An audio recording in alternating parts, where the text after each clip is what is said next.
My name is Caleb Turner. I'm 24 years old. When journalists interview me about my success as a best-selling author, they always ask the same questions.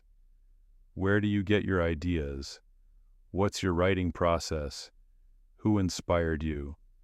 I give them the standard answers: imagination, discipline, life experience. But there's one story I never tell. The story of how I stopped writing for 7 years. The story of the day my best friend destroyed me in front of everyone I knew. The story of why my most successful book, Breaking Through, is dedicated to those who were silenced but found their voice again. Nobody asks what that means. Nobody knows it's about revenge. Let me take you back to the beginning. To Franklin Middle School in Seattle, Washington. To 8th grade. To the worst day of my 13-year-old life. It was March 15th, 2015. I remember the date because it was the Ides of March. We'd just studied Julius Caesar in English class, the day of betrayal, the day your closest friend puts a knife in your back. I didn't know how fitting that would be. Jake Morrison had been my best friend since we were 6 years old. We met in 1st grade at Greenwood Elementary.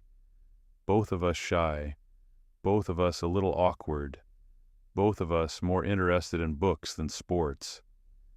We bonded over Pokemon cards during recess, traded our favorite cards, his Charizard for my Blastoise, a trade we both regretted but laughed about for years.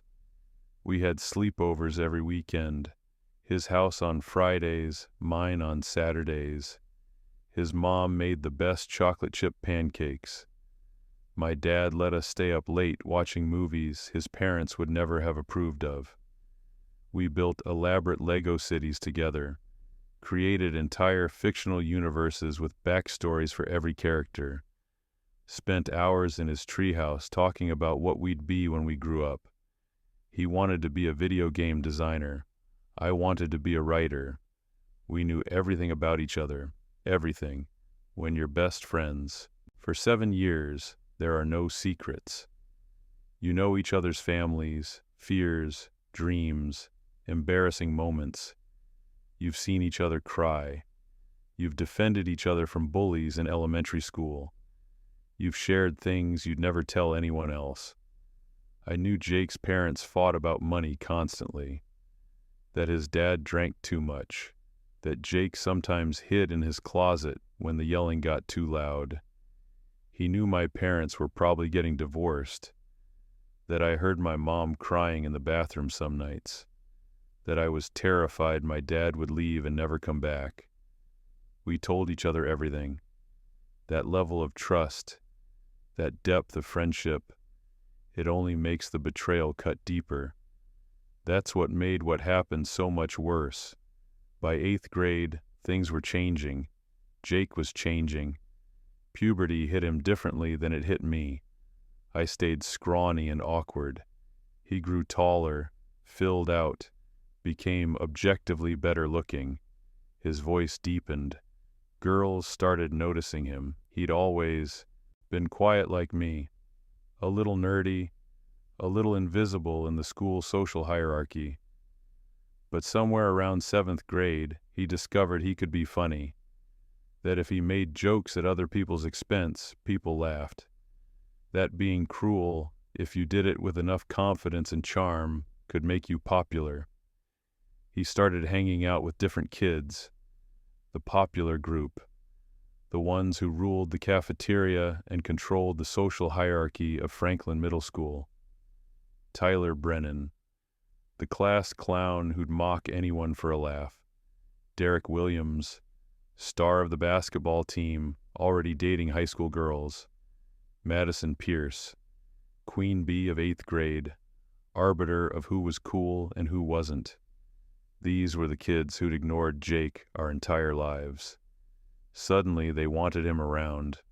I was happy for him at first.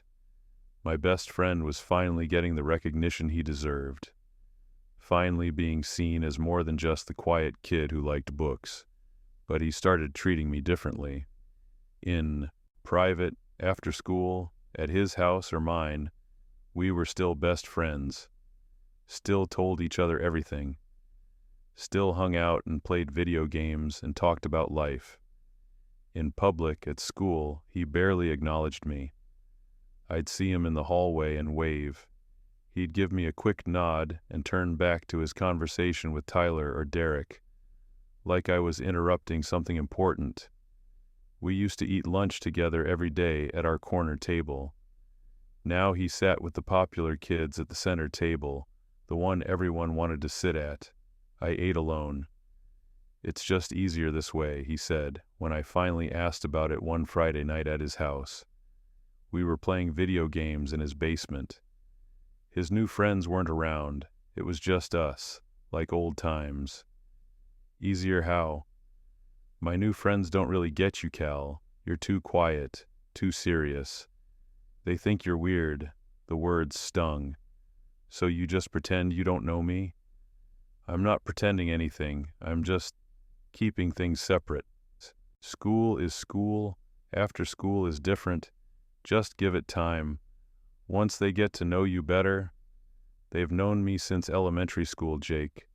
You know what I mean. Once they see you the way I see you." I wanted to believe him. I trusted him completely. That trust was the knife he used to destroy me. I'd been writing since I was 10 years old. It started after my grandmother died. She'd been the one who always listened to me, who understood me when my parents were too busy fighting to pay attention. When she died of cancer, I didn't know how to process the grief. My school counselor suggested keeping a journal, writing down my feelings. It helped, more than helped. It saved me. I started writing every night, not just about sadness, but about everything. My thoughts, my fears, my dreams, my observations about the world, stories, poems, fragments of thoughts and feelings I couldn't express out loud. By 13, I had 6 notebooks filled with writing, private, journals where I poured out everything. My fears about not fitting in, my dreams of becoming a published author, my thoughts about death and what happens after we die, my confusion about why my parents seemed to hate each other, my wondering if I'd ever find a place where I belonged. Deep, raw, honest writing that I would never show anyone, except Jake. He was the only person who knew I wrote, the only person who'd read my stories and poems and told me they were good, really good. Good enough that maybe I could actually be a writer someday. The only person I trusted with that vulnerable part of myself. In early March 2015, I'd started a new journal. A black leather notebook my mom had given me for my 13th birthday in January. It had my initials embossed on the cover in gold letters, CT. I wrote in it every night before bed, sometimes for hours. I wrote about school, about feeling invisible in the hallways, about watching Jake drift away into a world I wasn't part of, about wondering if I'd ever find my place in the world, or if I was destined to always be on the outside looking in. I wrote about Emma Chen, the girl I'd had a crush on since 6th grade. She was smart, funny, kind, sat 2 rows ahead of me in English class. I'd tried to talk to her multiple times, but always froze, my mind going blank, my voice refusing to work. I wrote about my fear of speaking in class because my voice shook when I was nervous and people laughed. I wrote about my recurring nightmare where everyone I knew forgot who I was, where I became invisible and nobody could see or hear me, no matter how loud I screamed. Private thoughts. The kind of thoughts that would destroy you if anyone else read them. The kind of thoughts that revealed exactly how scared and lonely and lost you felt. I kept the journal in my backpack, always, took it everywhere, never left it anywhere it might be found. Except one day in early March, I made a mistake. It was a Tuesday. I had gym. Class 4th period. I hated gym, was terrible at sports, always picked last for teams, spent most of the class trying to be invisible. That day we were playing basketball. I was so focused on not embarrassing myself that when the bell rang, I just grabbed my regular backpack from the locker room and ran to my next class. Left my journal in my gym locker. Didn't realize until lunch. I panicked. Ran back to the locker room. My gym locker was standing open. I'd forgotten to lock it in my rush. The journal was gone. I searched everywhere, tore apart my locker, checked the floor, asked the gym teacher if anyone had turned in a notebook. Nothing. My heart was racing. My hands were shaking. If anyone read that journal, I was finished. All my fears, all my insecurities, all my private thoughts about everyone, including things I'd written about Jake, about feeling abandoned, about wondering if our friendship even mattered anymore. I called him that night as soon as I got home. Dude, I lost my journal, the new one, the black leather one. If anyone reads it, I'm dead. Where'd you lose it? His voice sounded distracted. I could hear Tyler and Derek laughing in the background. He was hanging out with them. Gym locker. I forgot to lock it. Someone took it. I'm sure it'll turn up, he said. Don't worry about it. You don't understand. I wrote really personal stuff in there. About people at school.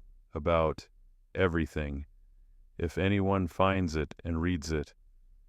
Nobody's going to read your journal, Caleb. People have better things to do than go through someone else's private stuff. But what if they do?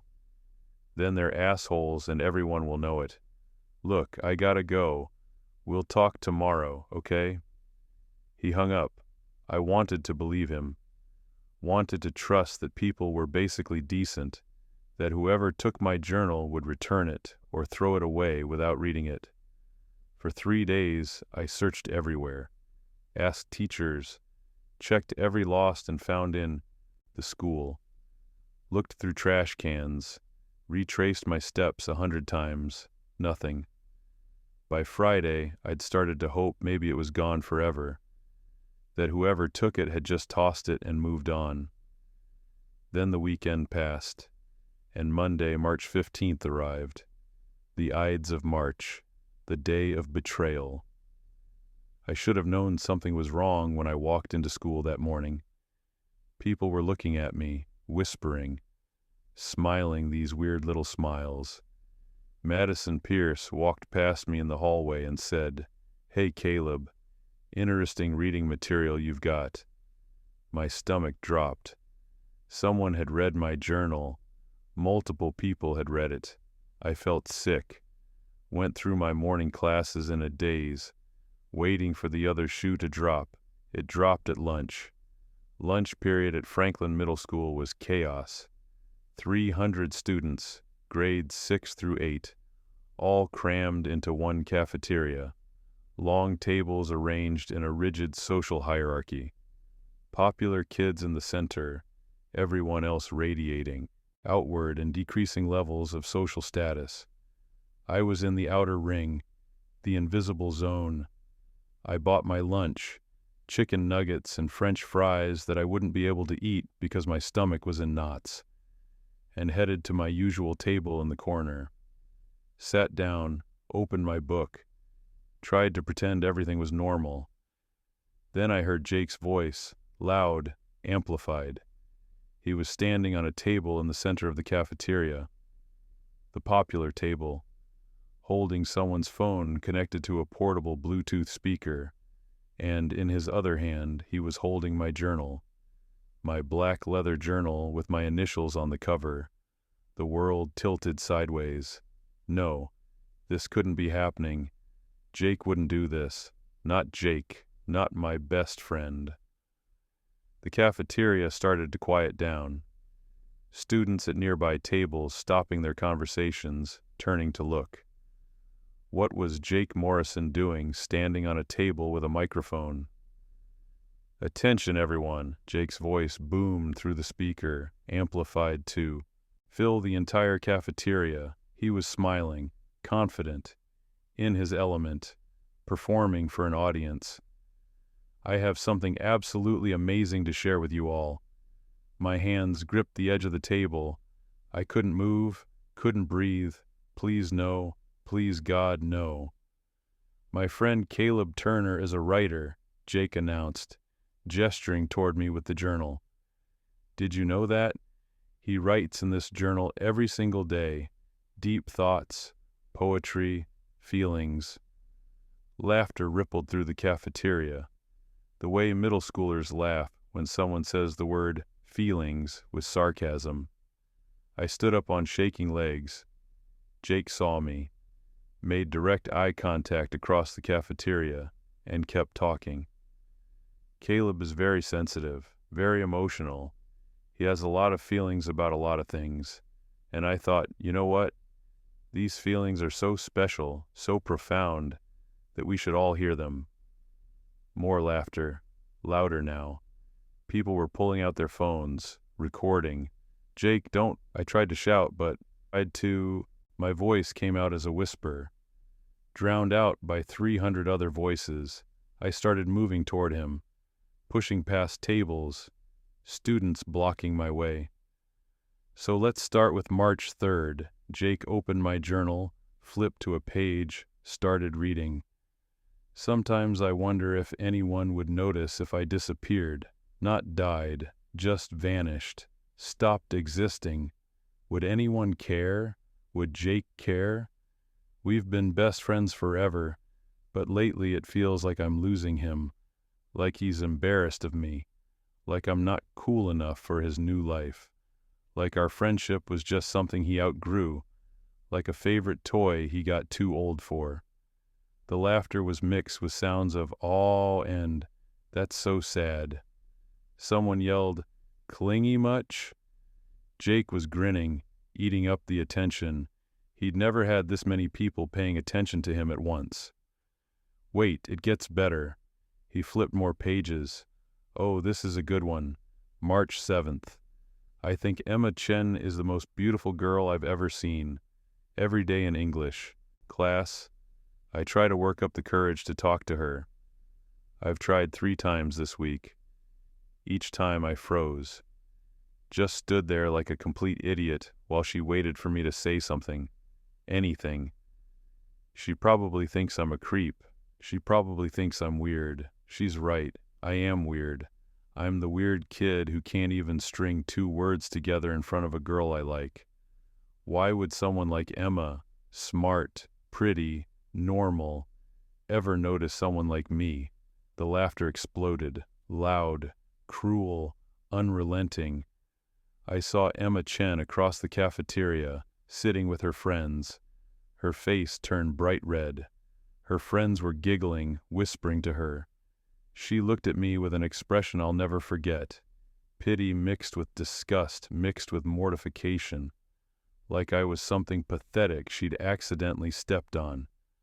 I wanted the floor to open up and swallow me. "Jake, stop!" I was closer now, almost to his table. "Give that back. That's mine." He held the journal higher, out of my reach. Hold on. I saved the best for last." He flipped to another page. "This one is really special. March 10th. Sometimes I'm afraid I'll never be good enough. Not for my parents who are too busy fighting to notice me. Not for my friends who are moving on to better things. Not for anyone. I'm terrified of ending up alone, of being forgotten, of dying without ever mattering to a single person. I'm scared that this feeling, this emptiness, will never go away, that I'll carry it forever, that I'll be invisible my whole life." The laughter had stopped. Now there was something worse. Silence. 300 students staring at me, seeing the most vulnerable, broken parts of my soul laid completely bare. Some were still smirking. Some looked uncomfortable, like they knew this had gone too far, but didn't know how to stop it. Most just looked at me like I was pathetic. The weird kid who wrote sad poetry about being lonely. The loser who couldn't even talk to girls. The invisible kid who was afraid of staying invisible. "Wow, Caleb," Jake said, his voice still amplified, still performing even though the laughter had died. "That's really deep, man. Really, really emotional." He said emotional like it was a disease. I reached the table, grabbed at my journal with both hands. Jake held it higher, just out of reach. "Give it back," I said. My voice was shaking, tears burning in my eyes, threatening to spill over. "Please." 300 people heard the plea in my voice. 300 people saw me begging. "One more," Jake said. "Just one more and you can have it back." March 12th. Jake is the only real friend I've ever had. I know he's changing. I know he's found new friends, better friends, cooler friends. I know he's moving on to a life where I don't fit anymore, but I hope he doesn't completely forget me. I hope our 7 years together meant something to him, because they meant everything to me. Because without Jake, I don't know who I am. I don't know where I belong. He's my best friend, my only friend, and I'm terrified of losing him. Jake closed the journal slowly, looked down at me from his position on the table, and smiled. Not a friendly smile, a smile of complete power over someone completely powerless. "Sorry, buddy," he said, his voice loud enough for everyone to hear. "But you're kind of embarrassing to be around. All this sad, pathetic, emotional stuff, it's too much. And I can't be associated with it anymore. I have a reputation now. People actually like me. And I can't have them thinking I'm friends with this." He gestured at me like I was something repulsive. Then he tossed my journal. It flew through the air, landed in someone's lunch tray, spaghetti and meat sauce. The journal I'd written my soul into, the birthday present from my mother, my most private thoughts, covered in red sauce, pages sticking together. The cafeteria erupted, laughter, cheering, people chanting Jake's name like he'd just scored the winning touchdown. Someone, I never found out who, had been recording the entire thing on their phone from the beginning. The video would be on Instagram within the hour, Facebook by evening, Snapchat stories everywhere. By the next morning, every single student at Franklin Middle School had seen it. Most had watched it multiple times, shared it with friends from other schools. I stood there frozen while 300 people laughed at me, at my fear of being alone, at my crush on Emma Chen, at my deepest insecurities exposed like wounds. Jake jumped down from the table. His new friends, Tyler, Derek, Madison, clapped him on the shoulder, congratulated him, called him a legend. He walked past me without a second glance. 7 years of friendship, erased in 5 minutes for laughs and social status. I picked up my journal from the lunch tray, dripping with spaghetti sauce, pages stuck together, red and sticky. My hands were shaking so badly I almost dropped it. And then I ran, out of the cafeteria, down the hallway, past teachers who called after me asking if I was okay, out the front doors of Franklin Middle School. I didn't stop running until I got home, 3 blocks away. My mom was at work, my dad was at work, the house was empty. I went to my room, locked the door, sat on the floor with my ruined journal, and I cried. Not just sadness, rage, betrayal that felt like a physical wound in my chest, humiliation that burned like acid. Everything I'd trusted Jake with, every vulnerable piece of myself I'd shared, he'd weaponized against me. 7 years of friendship, 7 years of trust, 7 years of believing he was the one person who understood me, all destroyed in 5 minutes for popularity, I stayed in my room until my mom came home at 6, knocked on my door. "Caleb, sweetie, are you okay? The school called. They said you left early." "I'm sick," I said through the door. "Stomach flu. Do you need anything?" "No, I just want to sleep." She left me alone. I didn't sleep. I lay on my floor in the dark and replayed the cafeteria scene over and over in my mind. The look on Jake's face when he read my words. The laughter when people heard my fear of being forgotten. Emma Chen's expression of disgust. The chanting of Jake's name. The spaghetti-covered journal. Over and over and over. I stayed home from school for 3 days. Told my mom I had the flu. She believed me. My phone blew up with notifications. Texts from numbers I didn't recognize. Instagram tags. Facebook mentions. Everyone had seen the video. Everyone was talking about it. I turned my phone off. Didn't turn it back on for a week. When I finally went back to school the following Monday, everything had changed. The hallways felt different. People looked at me differently. Some with pity, some with amusement. Most with that particular brand of middle school cruelty that finds entertainment in someone else's humiliation. "Hey, journal boy. Did you write about me in your diary? How's Emma Chen? Oh wait, she doesn't know you exist." Teachers tried to be sympathetic. My English teacher, Mrs. Patterson, pulled me aside. "I heard about what happened. I'm so sorry, Caleb. What Jake did was completely inappropriate." "Did he get in trouble?" I asked. She looked uncomfortable. "He's been spoken to, but, well, you did leave your journal where it could be found. The school's official position is that this is a lesson in being more careful with private materials.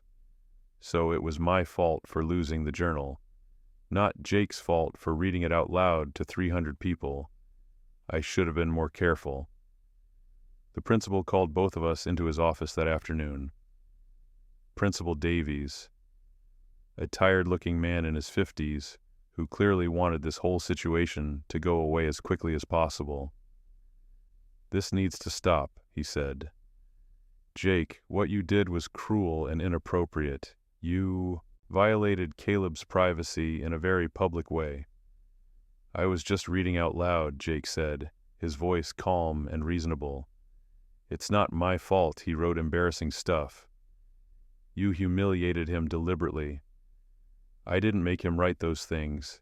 He chose to write them. I just shared them." The way he said it made it sound almost reasonable. "You stole his property and used it to mock him in front of the entire school." "Actually," Jake said, and I could hear the prep work in his voice, like he'd practiced this argument. "He left it in an unlocked locker in a public space. Technically, that's abandoned property. I found it. I didn't steal anything."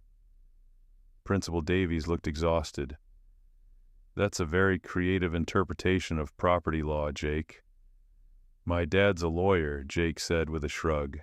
"He explained it to me." Of course his dad was involved. Of course Jake had prepared a legal defense. "Regardless," Principal Davies continued, "your behavior was unacceptable. You're suspended for 3 days, and you'll write a letter of apology to Caleb."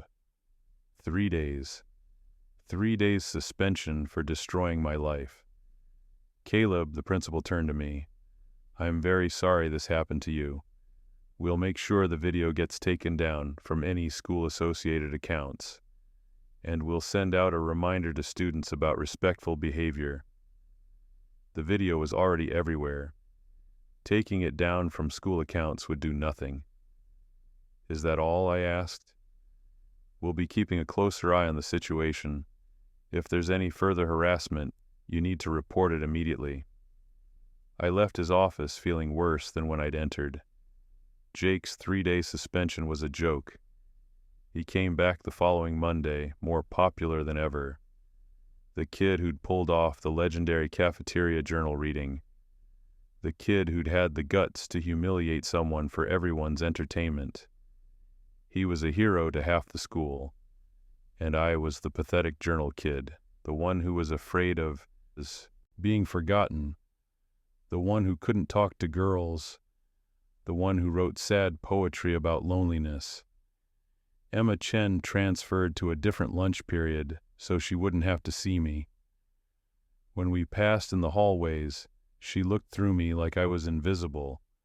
The thing I'd been most afraid of, being invisible, had come true. But it was worse than being invisible, because people saw me. They just saw me as a joke. Jake never apologized. The letter Principal Davies made him write was a single sentence. "I'm sorry for reading your journal out loud." No acknowledgement of the betrayal. No recognition of 7 years of friendship destroyed. No understanding of what he'd done. Just a forced, meaningless apology to satisfy the principal. We never spoke again after that. In the hallways, he looked right through me. At lunch, he sat with his new friends and laughed like I'd never existed. Our 7-year friendship ended without a conversation, without closure, without him ever understanding what he'd done to me. And that, in some ways, was worse than the cafeteria incident itself. That night, after I got home from receiving Jake's worthless apology, I made a decision. If writing made you vulnerable, if words could be weaponized against you, if sharing your thoughts could destroy you, then I would never write again. I went to my room and gathered every notebook I'd ever written in. 6 notebooks. 7 years of writing. Stories about imaginary worlds. Poems about things I couldn't say out loud. Journal entries about my life, my thoughts, my dreams, everything. I carried them downstairs to the fireplace. It was late March. Still cold enough in Seattle that we had fires most evenings. My parents were asleep. I opened the fireplace, added more wood, got the fire burning hot, and one by one I fed my notebooks into the flames. Watched 7 years of writing turn to ash. Watched my words curl and blacken and disappear. The black leather journal went last. The one my mom had given me, the one Jake had destroyed. I cleaned off the spaghetti sauce as best I could, opened it to the pages where I'd poured out my soul, and I threw it into the fire. Watched my fears about being forgotten burn away. Watched my confession about Emma Chen turn to smoke. Watched my deepest thoughts about friendship and loneliness and belonging crumble into nothing. If words could hurt me this badly, I would never write them again. I would never give anyone that kind of power over me again. I would be safe, silent, invisible. The next day at school, I threw away the pens I kept in my backpack. Stopped taking notes in class beyond the bare minimum. When Mrs. Patterson assigned a creative writing project, I wrote the most generic, emotionless short story I could manage. 5 paragraphs of nothing. She pulled me aside after class. "Caleb, this isn't like your usual work. Where's your voice, your creativity?" "I don't have a voice," I said, and I meant it. Jake Morrison had taken it from me. I finished 8th grade as a ghost, barely spoke in class, ate lunch alone, went straight home after school, made no new friends, lost all my old ones. Jake's humiliation of me had marked me as untouchable. Nobody wanted to be associated with the journal kid. Nobody wanted to risk becoming the next target, so they left me alone. And I learned to be invisible. The summer between 8th grade and high school was the worst summer of my life. I had no friends, no social life, no hobbies. I'd given up writing, had nothing to fill the empty spaces.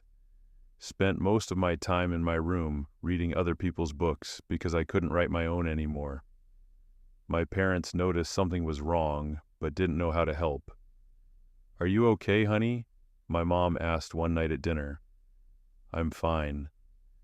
You've been very quiet lately, more than usual. I'm just tired. My dad looked up from his phone. It's summer. What do you have to be tired from? I didn't answer. How could I explain that I was tired of existing, tired of being the joke, tired of carrying the weight of humiliation everywhere I went? In August, my mom suggested I see a therapist, just to talk to someone about the school year, about what happened. Nothing happened.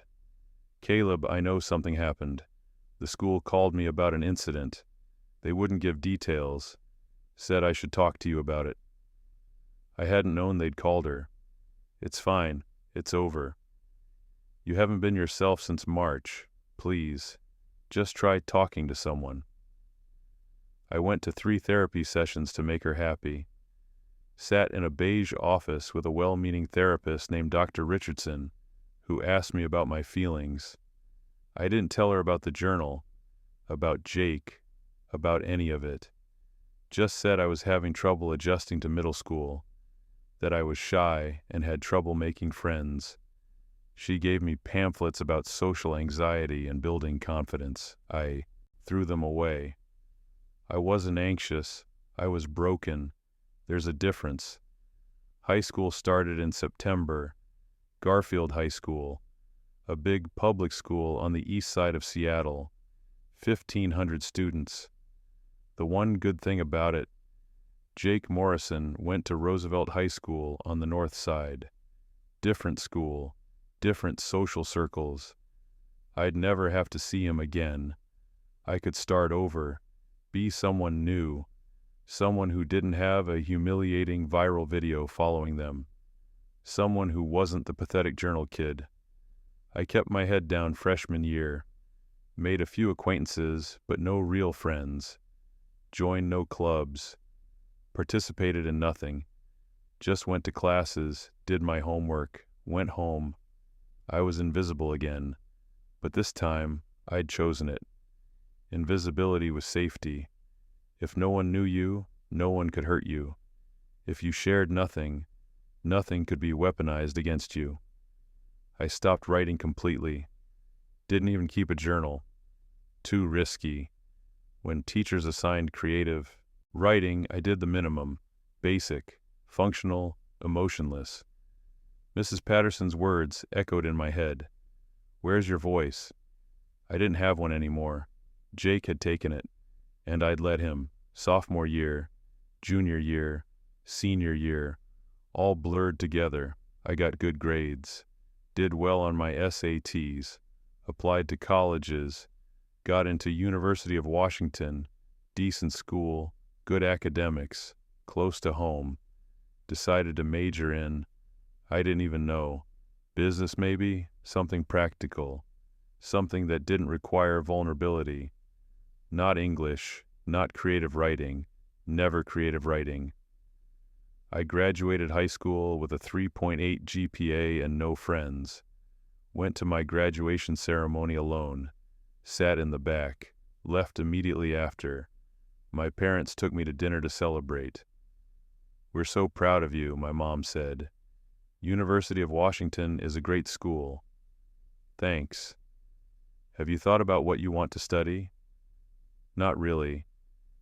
You used to love writing, she said carefully. Remember, you always had a notebook with you. You wanted to be an author. The words hit like a knife. That was a long time ago. It was only a few years. I don't write anymore, Mom. I'm not interested in it. She looked sad, but didn't push. My dad changed the subject to football. I went home and packed for college, trying not to think about the 13-year-old kid who'd wanted to be a writer. That kid was gone. Jake Morrison had killed him, and I'd buried him. The summer after high school graduation, something happened that changed everything. I was 18, working a boring job at Elliott Bay Book Company, a big independent bookstore downtown, shelving books, helping customers, manning the cash register. surrounded by thousands of books every day, stories, voices, words that people had been brave enough to share with the world. It should have inspired me. Instead, it just reminded me of everything I'd lost.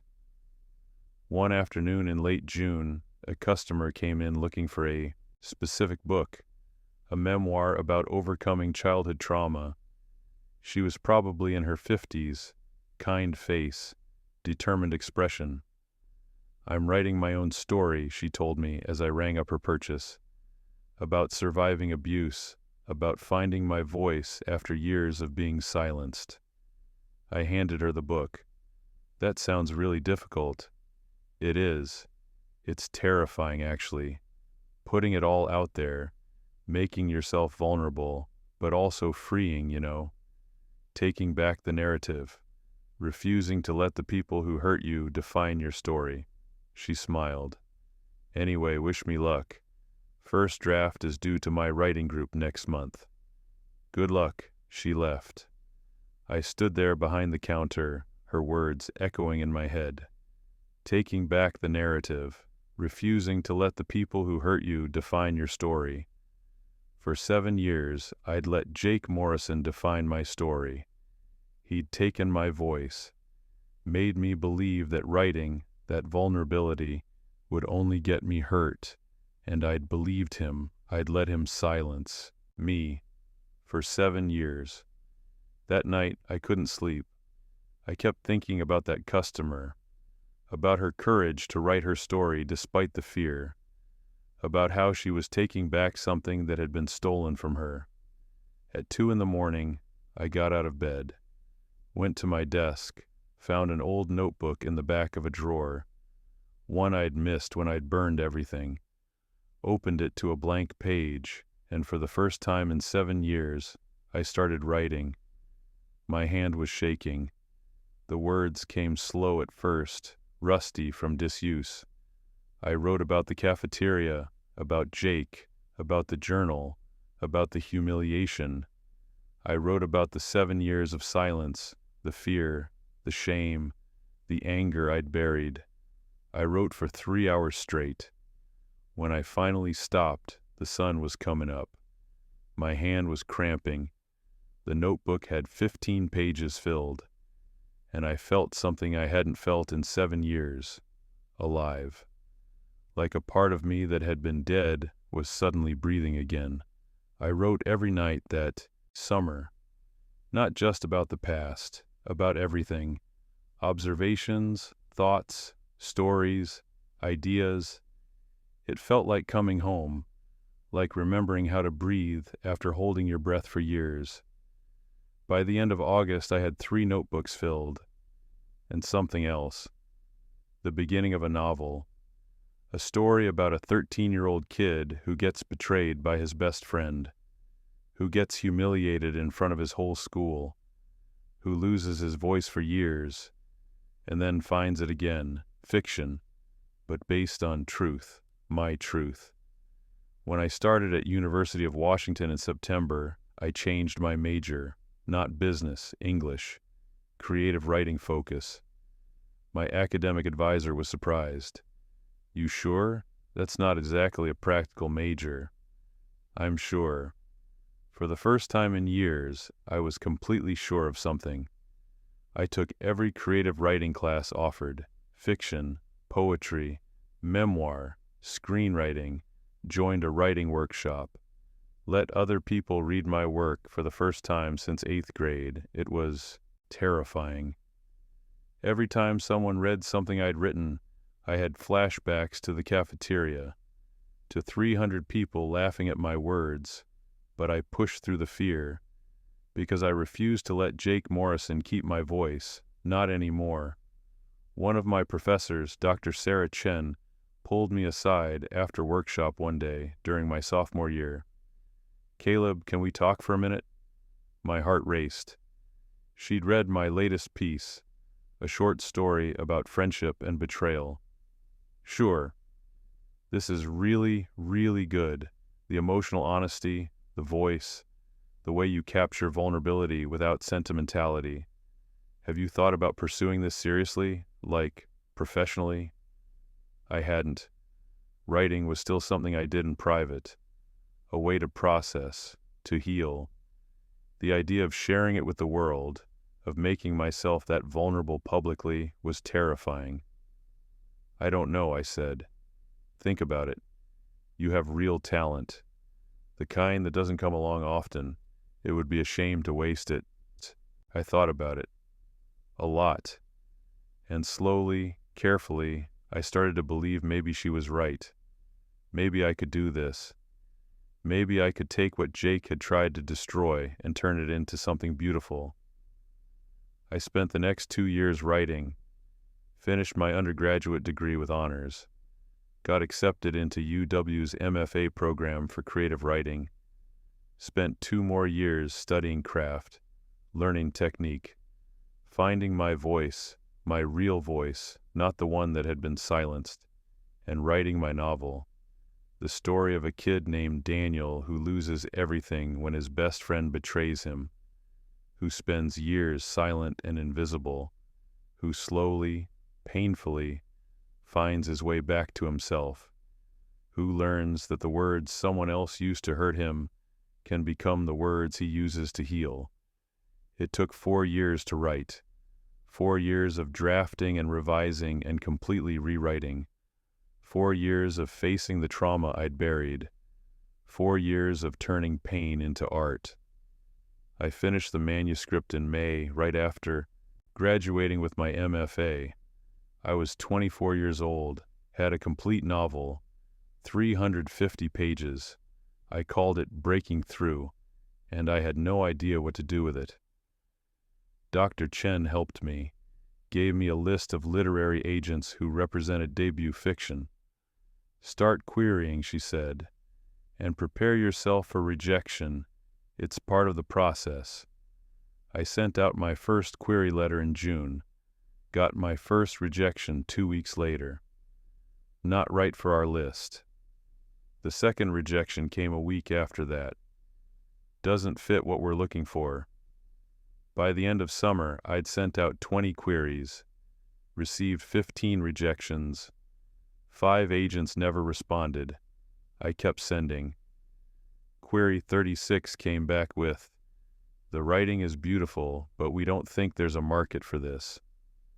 Query 42, "Too quiet for today's market." I was starting to lose hope. Maybe Dr. Chen was wrong. Maybe I wasn't good enough. Maybe this was a waste of time. Maybe Jake had been right to mock my writing. No, I refused to believe that. I sent query 44 to an agent named Patricia Morrison at a mid-sized literary agency in New York. Her response came 3 days later.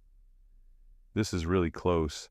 I love the voice and the emotional arc, but the ending needs work. Would you be willing to revise and resubmit?" I wrote back within the hour. "Yes, absolutely, thank you." I spent the next month revising the ending, made it stronger, more hopeful, more complete, sent it back. Patricia responded, "Let's talk. When are you available for a call?" The call happened on a Tuesday afternoon. "Caleb, I love this book. The writing is gorgeous. The emotional honesty is devastating. I want to represent you." I almost dropped the phone. "Really? Really, this is special. Let me send it to editors and see what happens." We signed the representation agreement the next week. Patricia sent Breaking Through to editors at 12 publishing houses. We got our first rejection within a week. "Beautiful writing, but too quiet." Then another. "Loved it, but can't see how to market it." Then silence for 2 weeks. I was starting to panic. Maybe no one wanted it. Maybe it would never sell. Then Patricia called. "We have an offer." "What?" "Riverbank Press. They love it. They want to publish it. They're offering $50,000. I couldn't breathe. "Caleb, you there?" "I'm here. $50,000? For a debut literary novel, that's really good. and they're committed to marketing it. They believe in it. I signed the contract 2 weeks later. Breaking Through was going to be published. My story, the one Jake had tried to destroy, was going to be a real book. The next year was a blur of revisions and copy edits and cover designs. I worked with an editor named Rebecca who understood exactly what I was trying to do. "This book is about reclaiming your voice," she said during one of our calls, "about refusing to let someone else's cruelty define you. That's powerful. That's important." The publication date was set for March 15th, 2024, 9 years to the day after the cafeteria incident. The timing was intentional on my part, a way of marking how far I'd come, from silence to published, from broken to whole, from powerless to empowered. The book came out on a cold Seattle morning. I held the first copy in my hands and cried. A real book, with my name on the cover, my words inside, words that no one could take from me now. I dedicated it to those who were silenced but found their voice again. Only I knew that meant me. Only I knew it was a promise I'd made to 13-year-old Caleb, that I would take back what Jake Morrison had stolen. Reviews started appearing within the first week. Seattle Times, a devastating and beautiful debut about trauma and healing. Publishers Weekly, Turner has crafted a powerful story about finding your voice after betrayal. Highly recommended. Kirkus. A quiet but profound examination of friendship, trust, and the long road to recovery. The book started selling. Not huge numbers at first, a few hundred copies, then a few thousand. Then something unexpected happened. A book talk influencer with 2 million followers featured Breaking Through in a video. "This book absolutely destroyed me," she said, holding up the cover. "It's about a kid who gets betrayed by his best friend and stops writing for years, and then finds his way back. If you've ever felt silenced or invisible, you need to read this." The video got 3 million views. My book sales exploded overnight. Within a week, we'd sold 20,000 copies. Within 2 weeks, 50,000. Within a month, we'd hit 100,000. Riverbank ordered emergency reprints. More book talk videos appeared, then BookTube, then Instagram book accounts. Breaking Through was going viral. Within 3 months, we'd sold 200,000 copies. Within 6 months, the book hit number 7 on the New York Times bestseller list. I was doing interviews, podcast appearances, book signings where hundreds of people showed up. People told me my book had changed their lives, that it helped them find their voice after trauma, that it gave them permission to be vulnerable again. I met readers who'd experienced their own betrayals, who'd been silenced, who'd lost themselves and found their way back. My story was helping them tell theirs. By the time the book had been out for a year, we'd sold over 1 million copies. 1 million copies. 1 million people reading the story Jake Morrison had tried to destroy. Film production companies started calling. 3 different studios wanted the adaptation rights. I sold them to a mid-sized studio known for thoughtful, character-driven films. The advance was enough money that I could write full-time for the rest of my life if I wanted to. I was 24 years old, a best-selling author, living a life I'd never imagined possible, and Jake Morrison had no idea.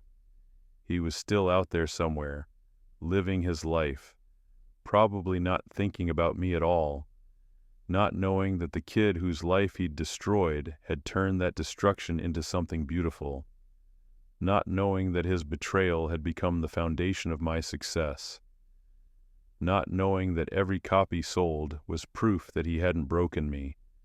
At least that's what I thought, until the invitation arrived. It came in August 2025 in a cream-colored envelope with Franklin Middle School's logo on it. I almost threw it away without opening it, but curiosity won. Franklin Middle School Class of 2015 Reunion. Join us for an evening of reconnection and reminiscence. Saturday, October 18th, 7 p.m. Celebrate 10 years since graduation. 10 years. A decade since 8th grade. A decade since the worst day of my life. I stared at the invitation for a long time. I hadn't thought about most of those people in years, had deliberately avoided thinking about them. But I thought about Jake Morrison every single day. Every time I sat down to write. Every time someone asked about my dedication.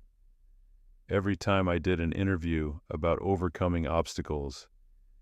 He was the foundation of everything I'd built. The reason I'd stopped writing, the reason I'd started again, the reason breaking through existed, and he had no idea.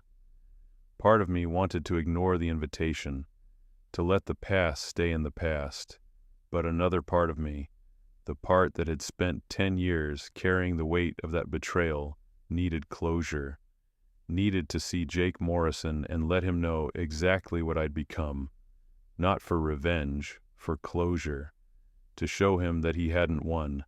I RSVP'd yes, and I asked Natalie to come with me. Natalie Chen, my girlfriend of 2 years. We'd met at a book signing in Portland. She was a corporate lawyer, brilliant and beautiful and completely different from the Emma Chen I'd had a crush on in 8th grade. Different person, different life. But the coincidence of the last name had made me smile when we'd first met. "You want me to come to your middle school reunion?" she asked when I told her. "I need you there." Why? I'd told Natalie about the cafeteria incident, about Jake, about why I'd stopped writing for 7 years and what had made me start again. She knew how important this was. Because there's someone I need to face, and I need you with me when I do it. She studied my face. "The friend who betrayed you?" "Yes." "And you're sure you want to do this? Middle school reunions are usually pretty depressing." "I need to. I need him to see what I've become. I need him to know that he didn't break me." She took my hand. "Then I'm absolutely coming with you." Over the next 2 months, I prepared. Not just emotionally, strategically. I wanted to make sure everyone at that reunion knew exactly how successful I'd become. I contacted the Barnes & Noble near the school, arranged for them to do a window display of breaking through with a local author sign and my author photo. I scheduled an interview with Seattle Magazine that would run the week before the reunion. Cover story: Seattle's rising literary star. I updated my Instagram with professional photos, book signings, speaking events, the New York Times bestseller announcement, fan mail, film adaptation news. I made sure my success was impossible to miss. I wasn't being subtle. I wanted Jake Morrison to know, before we even saw each other, exactly what I'd become. I wanted him to have time to think about it, to understand what he'd tried to destroy. I wanted him to arrive at that reunion already knowing he'd been wrong about me. The night of October 18th arrived cold and clear. Seattle autumn, temperature dropping, rain threatening but holding off. I dressed carefully, well-fitted charcoal suit, nothing flashy but expensive. The kind of clothes that quietly announced success. Natalie wore a black dress that was stunning without trying too hard. We looked good. We looked like success. We drove to Franklin Middle School in my Tesla, another quiet status symbol. The parking lot was half full, people arriving in clusters, groups of former classmates greeting each other with that performative enthusiasm that comes with reunions. I recognized some faces, people who'd been there that day in the cafeteria, people who'd laughed. My heart was racing. "You okay?" Natalie asked, her hand on mine. "Yeah, I'm ready." We walked in together. The reunion was being held in the gym, the same gym where I'd had PE class, where I'd left my journal in an unlocked locker and started this whole nightmare. It had been decorated with streamers and balloons. A banner hung across one wall. Class of 2015, 10 years later. Music played from speakers, tables with food and drinks, about 80 people milling around, maybe half the graduating class. I scanned the room, saw familiar faces, people I'd known, people who'd been in the cafeteria that day. And then I saw him, Jake Morrison. He looked different, older, obviously, heavier than he'd been, hairline receding, wearing khakis and a polo shirt that was slightly too tight. But I recognized him immediately. Same face, same posture, same way of holding himself. He was standing with a small group, Tyler Brennan and Derek Williams, his friends from 8th grade, laughing at something, still performing. He hadn't seen me yet. "Is that him?" Natalie whispered. "That's him? Are you okay?" I took a deep breath. "I'm fine. Let's go in." We moved into the gym. People recognized me immediately. "Oh my God, is that Caleb Turner? The author? I saw your book at Barnes & Noble. Dude, my sister loves breaking through. Can I get a picture?" The attention was immediate and loud. Exactly what I'd wanted. Each conversation louder than the last. Making sure my success was impossible to ignore. I saw Jake, noticed the commotion, saw him look over at the crowd forming around me, saw recognition flicker across his face when he realized who was at the center of attention. His expression changed, surprise, then something that might have been concern. I didn't approach him, let him come to me. It took about 20 minutes. I was talking to a former classmate named Brian about my book when Jake appeared at the edge of our conversation. "Caleb Turner," he said, big smile. Like we were old friends reconnecting after years apart. "Man, it's been forever." I turned slowly, looked at him, really looked at him. 10 years older, softer, weaker. Nothing like the powerful figure he'd seemed when I was 13. Just a guy in his mid-20s who'd peaked in middle school. "Jake Morrison," I said. My voice was cool, measured. "I heard you wrote a book. That's amazing, dude. Congratulations." His voice was enthusiastic, friendly, casual, like nothing had ever happened, like he hadn't destroyed me in front of 300 people, like 10 years of silence hadn't happened. "Thank you," I said. "I'll have to check it out. What's it about?" I looked directly into his eyes. Betrayal, trauma. What happens when someone you trust weaponizes your vulnerability against you? Finding your voice after years of being silenced. His smile faltered. "Oh, heavy stuff. Based on personal experience." The smile was fading now. People nearby were starting to listen. "This is Natalie," I said, gesturing to my girlfriend. "Natalie, this is Jake Morrison. We were best friends in middle school."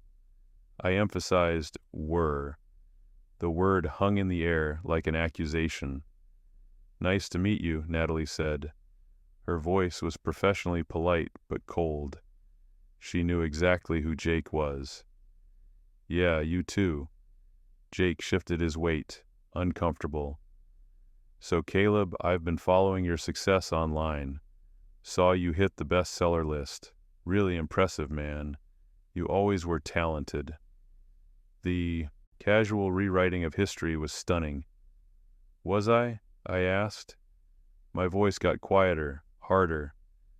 "I seem to remember you having a different opinion about my writing." His face flushed. More people were listening now, conversations stopping, heads turning. "Look, man, we were kids. We were best friends for 7 years, I said, louder now, making sure people could hear. And you betrayed me in the worst possible way. The gym was getting quieter. Jake looked panicked. Caleb, come on, that was 10 years ago. We were 13. Do you remember what you did? I was a stupid kid. We all did stupid things. Do you remember? I repeated, my voice cutting through the growing silence. What you did in this school's cafeteria on March 15th, 2015. The gym went almost completely silent. Everyone listening now. Jake's face turned bright red. That was a long time ago. You stole my journal, my private journal, the one I'd been writing in every night, and you stood on a table and read it out loud to 300 people. Gasps from the crowd. People were pulling out their phones, some recording, some probably texting friends who weren't here.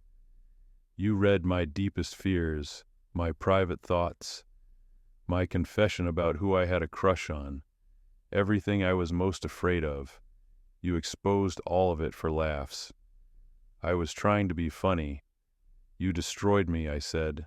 My voice cracked slightly. The emotion real even after all these years, even after all the success. The wound was still there. I stopped writing for 7 years because of what you did. 7 years, Jake. Because you made me believe that being vulnerable, that sharing my words, that showing who I really was, would only get me hurt. The gym was completely silent now, 100 people watching. Jake looked like he wanted to disappear.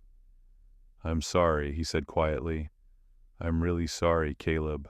I was a kid. I didn't understand how much. You were my best friend, I said. We'd been friends for 7 years. You knew exactly what that journal meant to me. You knew exactly how vulnerable those words were. You knew exactly how much it would hurt me. And you did it anyway. My voice was shaking. For what? For laughs? For popularity? For social status with people who forgot you existed the moment high school started? Someone in the crowd made a noise. A gasp or a laugh, I couldn't tell. Jake's face was completely red now. Do you know what you did to me? I asked. Do you have any idea how long it took to rebuild myself after you destroyed me in front of everyone? I'm sorry, he said again. I really am. If I could go back and change it. You can't go back, none of us can. But you can acknowledge what you did. You can take real responsibility. He stood there, surrounded by 80 former classmates, completely exposed, the way I'd been exposed 10 years ago in the cafeteria. The tables turned. I take responsibility, he said, his voice shaking. I'm sorry, Caleb. What I did was cruel and wrong and unforgivable. I've thought about it over the years, wanted to reach out and apologize, but I was too ashamed. Ashamed, I repeated, but not ashamed enough to actually reach out. Not in 10 years, not one message, not one apology. Not until right now, when you're forced to face it publicly. He had no answer. His mouth opened, closed. Nothing came out. My book, I said, pulling a copy of Breaking Through from the bag Natalie was carrying, is dedicated to people who were silenced, but found their voice again. I held it up. Let everyone see the cover. My name, my words, my success. I was thinking of myself when I wrote that. The 13-year-old kid who stopped writing because his best friend weaponized his words against him. The kid who believed for 7 years that sharing his voice would only lead to pain. I opened the book to the dedication page, read it out loud. To those who were silenced but found their voice. Again, you are not alone, you are not forgotten, your words matter. I closed the book, looked directly at Jake. You tried to silence me, and for 7 years you succeeded. But then I found my voice again, and it turned out to be louder than you ever could have imagined. I held up the book again. This book has sold over 1 million copies. It's been on the New York Times bestseller list for 8 months. It's being adapted into a film. I've done interviews on NPR, Good Morning America, The Today Show.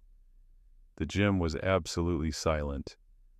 Publishers are fighting over my next book. Stories like this happen more often than we think. I'm doing a 20-city book tour next spring. Subscribe if you want to hear the ones. I've had readers tell me my words saved their lives, and if this story made you pause, let it sink in. A like helps the channel grow. You tried to destroy my voice. Instead, you gave me something to write about, something true and painful and important, and 1 million people have connected with it. Someone in the crowd started clapping, then another person, then more. Within seconds, half the gym was applauding. Not everyone. Some people looked uncomfortable, some looked confused, but enough people understood. Enough people remembered that day in the cafeteria. Enough people knew what Jake had done. Jake stood there, not applauding, while people clapped around him, humiliated, exposed, powerless. Exactly how I'd felt 10 years ago. The applause continued for what felt like forever, but was probably only 30 seconds. When it finally died down, Jake looked at me with an expression I couldn't quite read. Shame, maybe, or anger, or both. "I'm sorry," he said one more time. "I really am." Then he turned and walked out of the gym. Didn't say another word. Didn't try to explain or defend himself, just left. Walked away from the accountability he should have faced 10 years ago. I watched him go. Felt empty. I'd imagined this moment for so long. Thought that confronting him, showing him what I'd become, would feel like victory. But it didn't feel like victory. It felt incomplete. Because Jake had left without really taking responsibility. He'd said the words, "I'm sorry," but then he'd run away before we could actually talk about it, before he could explain why, before I could understand how my best friend had turned into someone capable of that kind of cruelty, before I could get real closure. Natalie squeezed my hand. "You okay?" "I don't know." The rest of the reunion was a blur. People came up to me, some to congratulate me on my success, some to apologize for laughing that day in the cafeteria, some to share their own stories of being humiliated or bullied. Emma Chen, the Emma Chen I'd had a crush on, pulled me aside near the end of the night. She looked different. Older, obviously, professional, confident. "Caleb, I just wanted to say, I'm sorry for how I reacted back then. After Jake read your journal, I was so embarrassed that you'd written about me, and I handled it terribly. I avoided you instead of standing up for you. That was wrong." "Thank you," I said. "That means something. Your book is beautiful. I read it last year. It made me cry. And it made me think about all the times I stayed silent when I should have spoken up."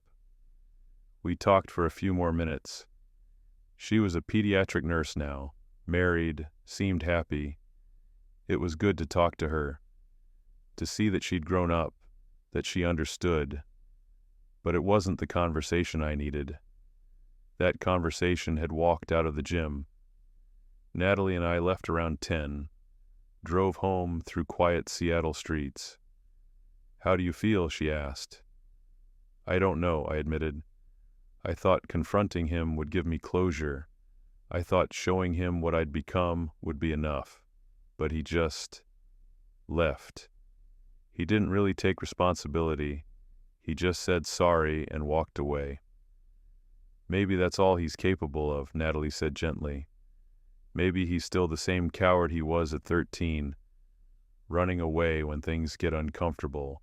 Yeah, but it didn't make the hollow feeling go away. I'd spent 10 years building toward that confrontation, 10 years of turning pain into art, 10 years of success built on the foundation of his betrayal, and it had ended with him walking away. Not defeated, just gone.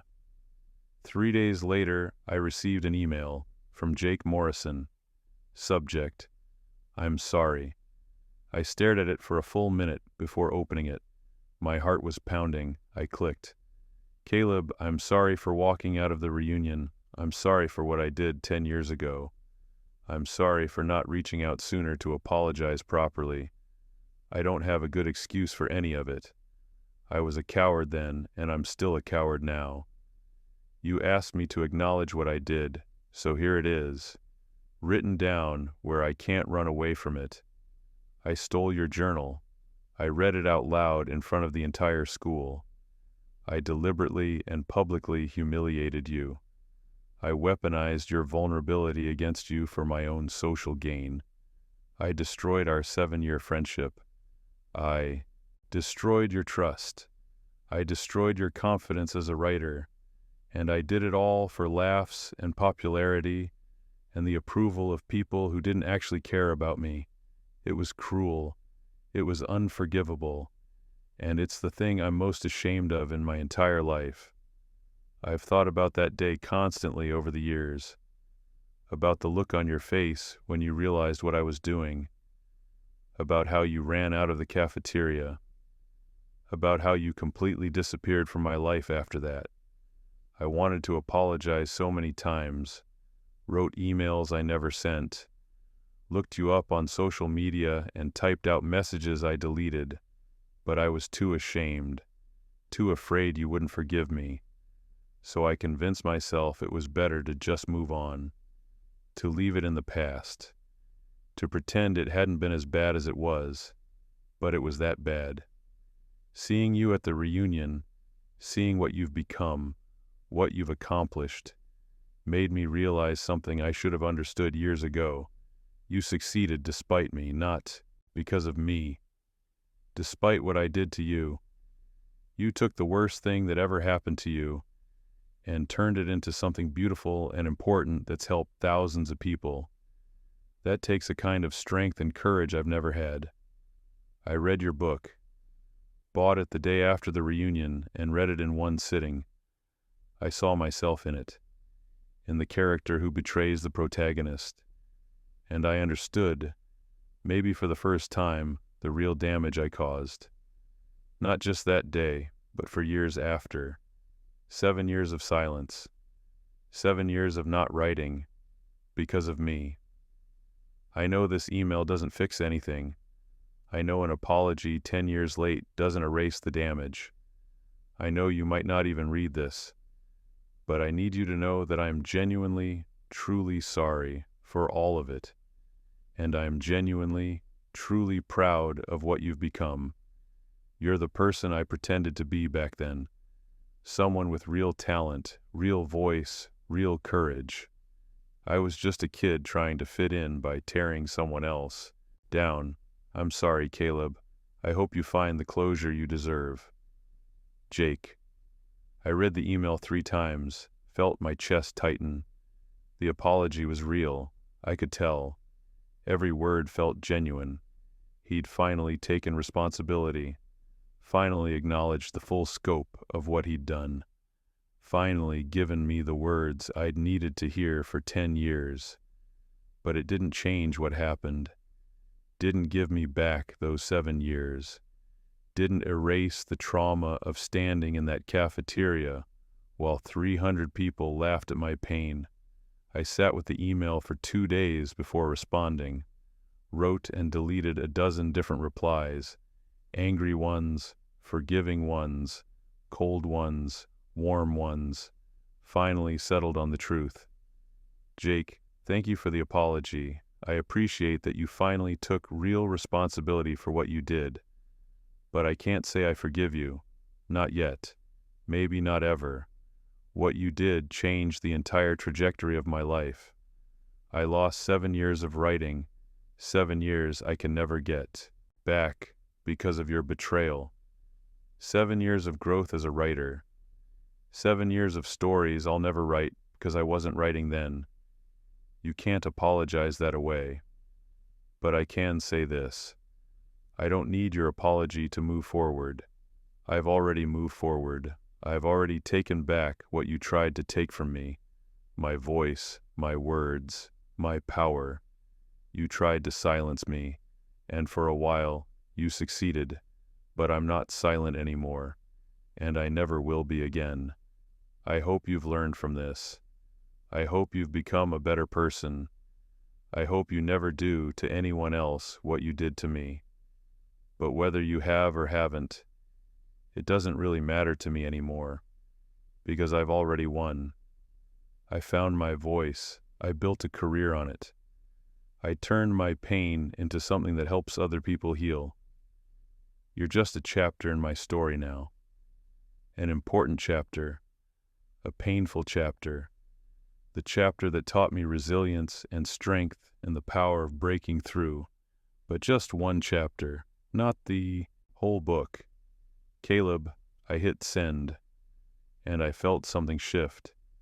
Not complete closure, but enough. Enough to move forward without carrying him with me anymore. Enough to let go of the anger I'd been holding for 10 years. Enough to see that my success wasn't about him at all. It was about me, about choosing to write again, about refusing to stay silent, about turning wounds into words. That was my victory, not the confrontation at the reunion, not his apology, but the simple fact that I'd taken back what he tried to destroy and built something beautiful from it. 2 months after the reunion, Breaking Through crossed 2 million copies sold. The film adaptation went into production with a major studio. They cast an unknown young actor in the lead role, someone who understood what it meant to be vulnerable and brave at the same time. I sold my second book, a novel about forgiveness and moving forward, for a 7-figure advance. I was living the life 13-year-old Caleb had dreamed of but thought was impossible. The life Jake Morrison had almost taken from me. But I'd taken it back. I'm 24 years old now. I'm a best-selling author. My books have touched millions of readers around the world. I've turned my trauma into art, my silence into voice, my pain into power. Jake Morrison tried to break me when I was 13, and for 7 years I let him. But then I decided to break through instead of staying broken. That's what my book is about. That's what my life is about. Not revenge, reclamation, taking back what was stolen, refusing to stay silent, turning wounds into wisdom, proving that the voice someone tried to destroy can become louder than they ever imagined. That's the real victory. Not the moment at the reunion when people applauded, not the apology that came 10 years too late, but the simple truth that I'm here, writing, creating, living, proving every single day that he didn't break me. If you're reading this and someone has tried to silence you, whether through betrayal, cruelty, humiliation, or shame, remember this: your voice matters. Your words have power. Your story deserves to be told. Don't let anyone take that from you. And if they do, take it back, however long it takes. However hard the journey, take it back. Because silence is not your destiny. Your voice is. Use it. I did. And it saved my life. 5 years pass. I'm 29 now. I've published 4 more books, all bestsellers, all exploring different aspects of trauma, healing, voice, and power. The Breaking Through film premiered to critical acclaim, won several independent film awards, introduced my story to millions more people who'd never read the book. I married Natalie. We have a daughter named Grace. She's 2 years old and already loves books. I teach creative writing workshops specifically for trauma survivors, people who've lost their voices and are trying to find them again. I've helped hundreds of people write their stories, break through their own silences, And I've never spoken to Jake Morrison again after that email exchange. I heard through mutual connections that he read all my books, that he follows my career from a distance, that he tells people we used to be best friends. I don't know if that last part is true. I don't really care, because he's not part of my story anymore. He was the antagonist of one chapter, the catalyst that set everything in motion, but my book has many more chapters now, and they're all about breaking through, not breaking down. That's the choice I made, and it's the choice I make every single day, to use my voice, to tell my truth, to help others find theirs, to turn pain into purpose. That's my victory. That's my revenge. That's my life. And no one can ever take it from me again. Stories like this happen more often than we think. Subscribe if you want to hear the ones that usually stay unspoken. And if this story made you pause, a like helps the channel grow.